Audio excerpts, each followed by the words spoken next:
Assalamu алейкум, урматтуу бир туугандар. Өткөндө бир байке менен жолугуп калгам, анан ушул сөздү айтып келесиздер менен бөлүшүп коеюн дедим. Баягы күндөрдүн биринде экзамен тапшырып калат экен студент, анан кийин билетти алат экен, анан билетти алса уй деген тема чыгат экен да. Анан ага айтат экен, эми айтып бер уй жөнүндө депчи. Эми уй деген ушундай жаныбар, чоң жаныбар, сүт берет, анан уйдун жүнү бар, анан уйдун жүнү болгондон кийин сөзсүз бир көзү болот да депчи. Анан бир көз деген ушундай жаныбар экен, аркаңкы эки буту алдыңкы эки бутуна караганда эки эсе узун болот, анан пырс этип басса өлүп калат депчи.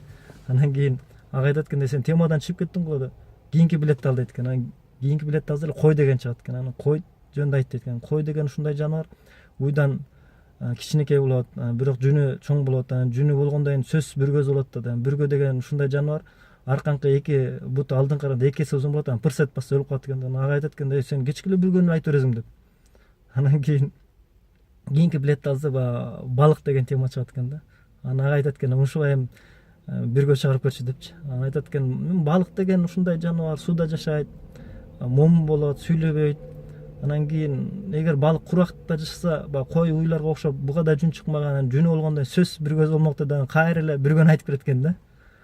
Анысыңардай кээ бир адамдар ошол өзү жөнүндө эле же өзү билген темада эле кечке эле башкаларды тажатып сүйлөй берет да.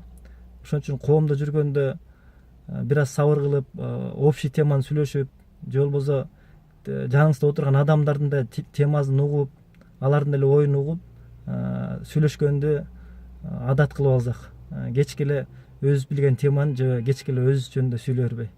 Рахмат сиздерге. Ассаламу алейкум ва рахматуллахи ва баракатух.